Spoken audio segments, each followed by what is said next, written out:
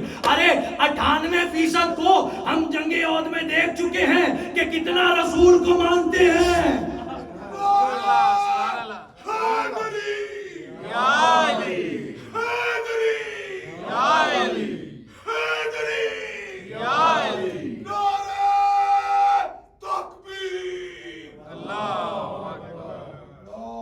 عزیزوں 98% کو ہم جنگ احد میں دیکھ چکے ہیں کہ کتنی رسول کی اتباع کرتے ہیں۔ عزیزوں اب ایک مشرک آگے بڑھا، جب جنگ ہو رہی ہے نا، مسلمان بھاگے، اکیلا ایک جو رسول کے ناکے کی طرف چاروں طرف سے دوڑ رہا ہے، جو رسول کی حفاظت کر رہا ہے، اکیلا علی ابن ابی طالب رسول کے ناکے کی طرف جو ہے چاروں طرف سے رسول کے ناکے کی حفاظت کر رہا ہے۔ ایک مرتبہ رسول کو جلال آیا اور رسول نے کہا یا علی سارے مسلمان مجھے چھوڑ کے بھاگ رہے ہیں، یا علی تو کیوں نہیں بھاگتا؟ اب جیسا سوال ویسا جواب دیا میرے مولا نے۔ میرا مولا کہتا ہے یا رسول اللہ، علی نے ساری زندگی آپ کی اتباع کی ہے، اگر آپ بھاگتے علی بھاگ جاتا۔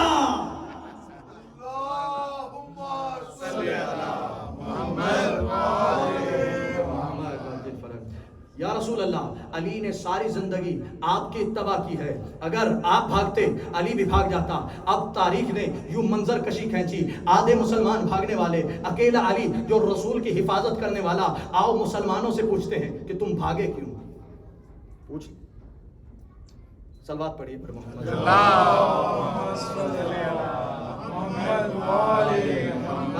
واجل فرج ہوں۔ اب ایک مشرک نے رسول کو پتھر دے کے مارا، اکیلا علی ہے نا، کتنی چاروں طرف سے لڑ رہا ہے، اس نے پتھر مارا۔ یہ وہ جنگ ہے کہ جس میں رسول کے 2 دندان مبارک شہید ہوئے۔ پتھر اتنی شدت سے رسول کو لگا کہ رسول ناکا سے گرے، اور ناکا کے پیچھے ایک گڈھا تھا، رسول وہاں پہ گر گئے۔ جیسے ہی رسول ناکا سے گرے تو ابلیس نے آواز دی ان محمدن قد قتل اذهبوا، محمد مارے گئے، جاؤ۔ مسلمانوں نے ناکا کو دیکھا، ناکا پہ رسول نہیں ہے، مسلمان بھاگے۔ آؤ اب مسلمانوں سے پوچھے کہ تم کیوں بھاگ رہے ہو، آؤ مسلمانوں سے پوچھے، سوال کرے کہ تم کیوں بھاگ رہے ہو۔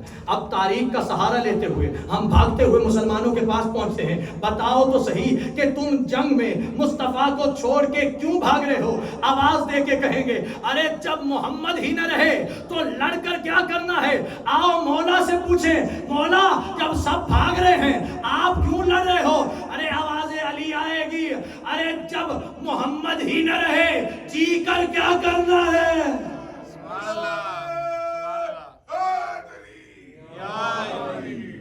صلوات پڑھیے بر محمد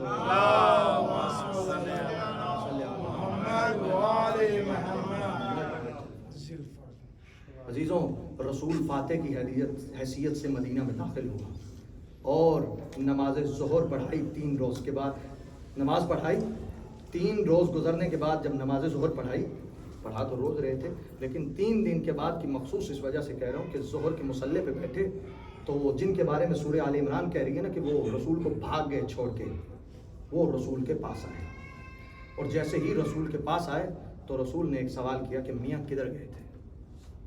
کہا یا رسول اللہ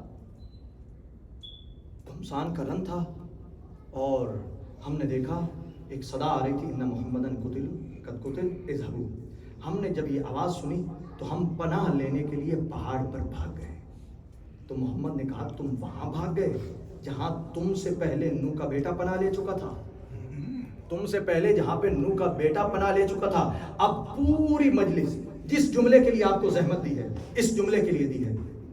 محمد نے کہا میں تمہیں پیچھے سے بلا رہا تھا، رسول بلا رہے تھے نا، قرآن کہہ رہا ہے وَالرَّسُولُ يَدْعُوكُمْ فِي أُخْرَاكُمْ، اور رسول تمہیں پیچھے سے بلا رہے تھے تو تم کیوں بھاگے؟ کہنے لگے یا رسول اللہ ہم نے یہ آواز نہیں سنی، ہم نے یہ آواز نہیں سنی، جبکہ فیصلہ ہو چکا ہے کہ رسول باطل سرزد نہیں ہوتا رسول سے۔ کہنے لگے یا رسول اللہ ہم نے یہ آواز نہیں سنی۔ کیا سنا تم نے؟ ہم نے یہ سنا ان محمدن قد قتل اذهبوا، رسول کی آواز نہیں سنی، ابلیس کی آواز. رسول نے کہا یہ ابلیس کی آواز تھی. اب پیارے پیارے صحابی تھے, ہاتھ جوڑ کے کہنے لگے یا رسول اللہ ہم تو سمجھ رہے تھے یہ جبریل کی آواز ہے. رسول کہہ رہے ہیں یہ ابلیس کی آواز تھی. صحابی کہنے لگے, سننے والے کہنے لگے یا رسول اللہ ہم سمجھ رہے تھے یہ جبرائیل کی آواز ہے. آ مسلمان فیصلہ کر, تجھے امام کسے بنانا ہے؟ اسے بنانا ہے جو جبرائیل اور ابلیس کی آواز کے درمیان تمیز ہی نہ کر سکے. سبحان اللہ جناب. صلی اللہ سبحان اللہ. یا امام وہ ہونا چاہیے جو معلم جبرائیل ہے, یا امام وہ ہونا چاہیے کہ جس کے دروازے پہ جبرائیل رضوان بن کے آتا ہے. عزیزوں رسول بلا رہے ہیں آؤ, کوئی نہیں آ رہا. حسین کہہ رہے ہیں جاؤ, کوئی نہیں جا رہا. عصر عاشورہ مولا حسین اپنے انصار سے حجت تمام کی کہ اگر کوئی جانا چاہتا ہے تو چلا جائے. عزیزوں صحابہ کے جواب کیا تھے حسین کی انصار کے کہ مولا ہمیں 100 بار قتل کر دیا جائے, ہر بار آپ کا ساتھ دیں گے. اس وجہ سے آقا حسین نے کہا کہ جس طرح اللہ نے مجھے انصار دیے, اس طرح کے انصار تو نہ میرے نانا کو ملے, نہ میرے بابا کو ملے, نہ میرے بھائی حسن کو ملے. عزیزوں ایک مرتبہ رسول خدا گلی سے گزر رہے تھے اور چند بچے آپس میں کھیل رہے تھے. رسول قریب گئے اور ایک بچے کو پیار کرنا شروع کیا. ساتھ والے صحابی نے پوچھا یا رسول اللہ ان بچوں میں سے صرف اس بچے کا انتخاب کیوں کیا؟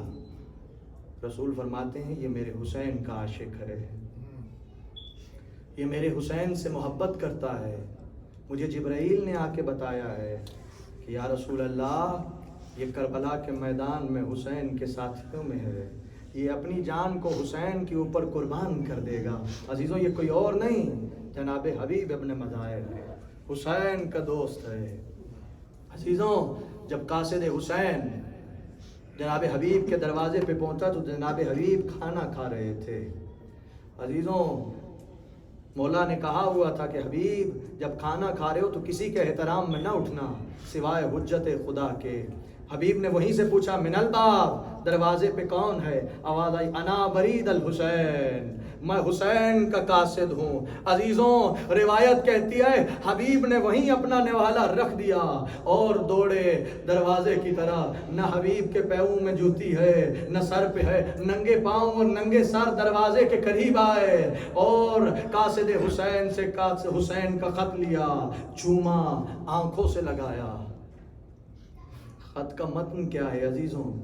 میرے مولا حسین نے لکھا من الحسین ابن علی الى رجل الفقی حبیب ابن مظاہر.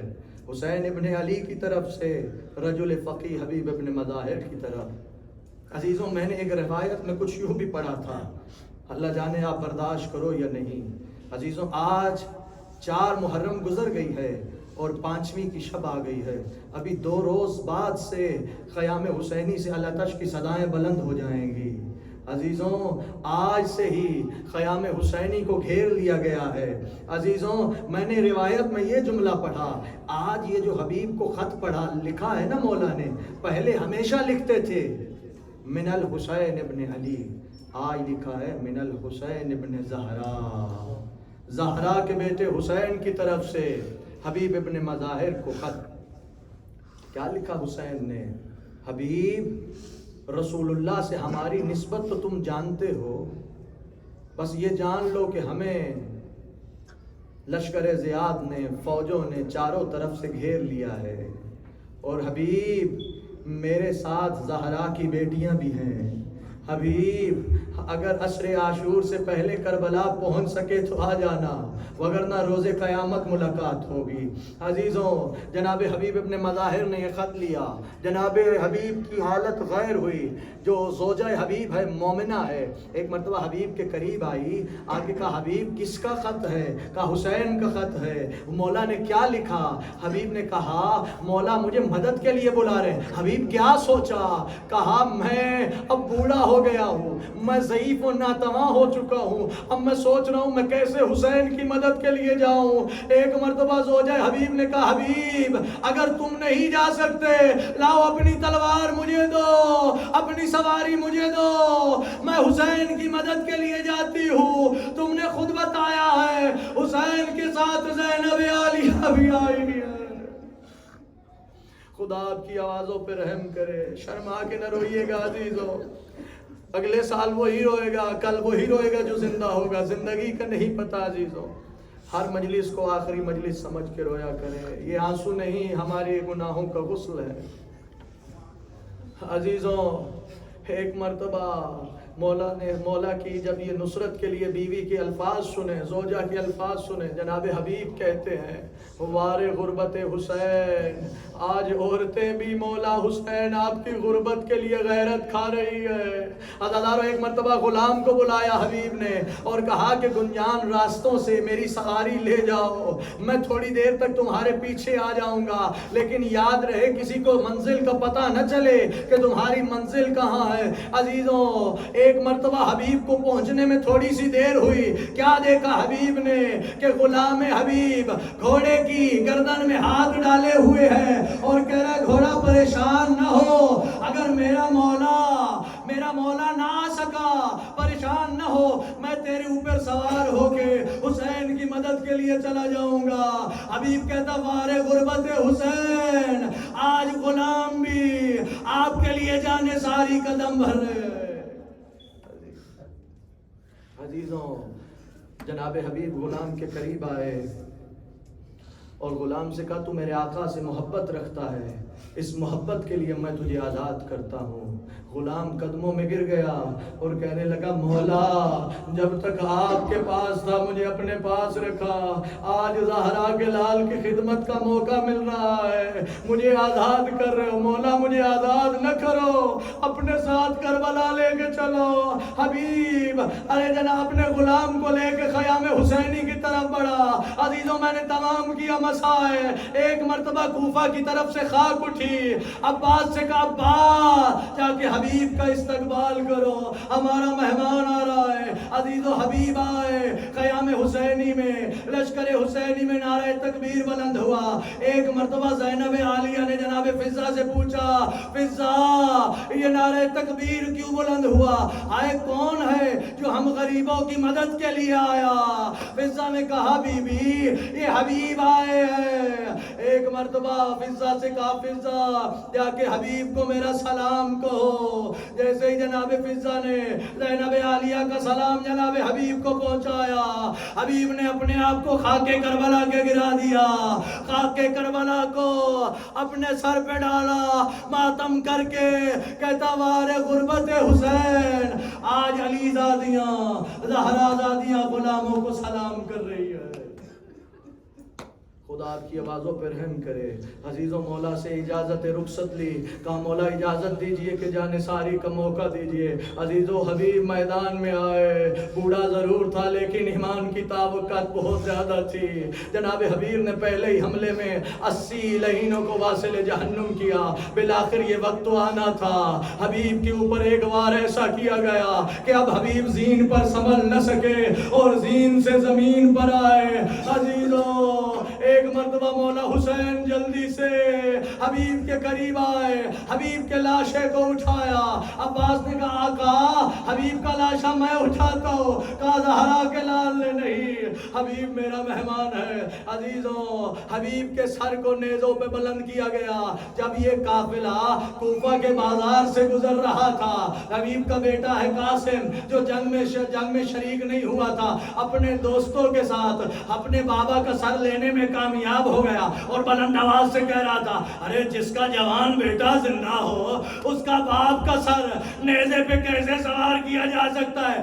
عزیزوں یہ آواز بیمار کربلا سجاد کے کانوں پہ گئی اور سر حسین کے نیچے آئے. آقا کے کہتے ہیں وارے بابا حبیب کا بیٹا صحیح کہتا ہے, ارے جس کا جوان بیٹا زندہ ہو اس کے بابا کے سر کو نیزے پہ کون بلند کرے گا. لیکن وہ مشیت الہیہ وہ رضایت الہیہ.